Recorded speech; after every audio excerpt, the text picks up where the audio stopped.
ಕಾಡಾನೆ ದಾಳಿಗೆ ಮಹಿಳೆ ಬಲಿ. ಅರಣ್ಯ ಇಲಾಖೆ ವಿರುದ್ಧ ರೊಚ್ಚಿಗೆದ್ದ ಗ್ರಾಮಸ್ಥರು. ಹಾಸನ ಜಿಲ್ಲೆಯಲ್ಲಿ ಮಾನವ ಕಾಡಾನೆ ಸಂಘರ್ಷ ಮುಂದುವರೆದಿದ್ದು, ಸಕಲೇಶಪುರ ತಾಲೂಕಿನ ಮೋಗಲಿ ಗ್ರಾಮದಲ್ಲಿ ಮಂಗಳವಾರ ಬೆಳಗ್ಗೆ ಕಾಡಾನೆ ದಾಳಿಗೆ ಕಾರ್ಮಿಕ ಮಹಿಳೆಯೊಬ್ಬರು ಬಲಿಯಾಗಿದ್ದಾರೆ. ದೇವಲ್ಲಾಪುರ ಕ್ರಾಸ್ ಸಮೀಪ ಮೇಲ್ಸೇತುವೆ ನಿರ್ಮಿಸಲು 48 ಮರ ಕಡಿಯುವ ಪ್ರಸ್ತಾಪಕ್ಕೆ ತೀವ್ರ ವಿರೋಧ. ಸಾರ್ವಜನಿಕ ಅಹವಾಲು ಸಭೆಯಲ್ಲಿ ಪರಿಸರಕ್ಕಾಗಿ ನಾವು ಸಂಘಟನೆಯಿಂದ ಆಕ್ಷೇಪ.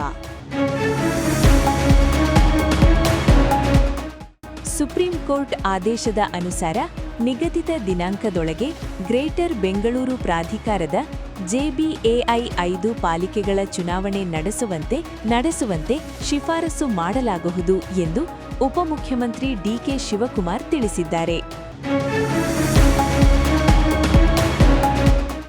ಫೆಬ್ರವರಿಗೆ ಮೈಸೂರು ಪ್ಲಾನೆಟೇರಿಯಂ ಉದ್ಘಾಟನೆ. ನಿರ್ಮಲಾ ಸೀತಾರಾಮನ್ ಟ್ವೀಟ್. ಮೈಸೂರು ಚಾಮುಂಡಿ ಬೆಟ್ಟದ ತಪ್ಪಲಲ್ಲಿ ಸುಮಾರು 85 ಕೋಟಿ ರು ವೆಚ್ಚದಲ್ಲಿ ನಿರ್ಮಿಸಿರುವ ಪ್ಲಾನೆಟೇರಿಯಂ ಉದ್ಘಾಟನೆಗೊಳ್ಳಲಿದೆ ಎಂದು ಮೈಸೂರು ವಿವಿ ಕುಲಪತಿ ತಿಳಿಸಿದ್ದಾರೆ.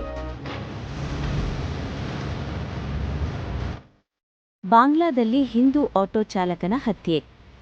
ಬಾಂಗ್ಲಾದಲ್ಲಿ ಅಲ್ಪಸಂಖ್ಯಾತ ಸಮುದಾಯಗಳ ಮೇಲಿನ ದಾಳಿ ಮುಂದುವರೆದಿದ್ದು, ಸಮೀರ್ ದಾಸ್ ಎಂಬ 28 ವರ್ಷದ ಹಿಂದೂ ಆಟೋ ಚಾಲಕನ ಮೇಲೆ ಹಲ್ಲೆ ನಡೆಸಿ ಬರ್ಬರವಾಗಿ ಹತ್ಯೆ ಮಾಡಿರುವ ಘಟನೆ ನಿನ್ನೆ ಬೆಳಕಿಗೆ ಬಂದಿದೆ.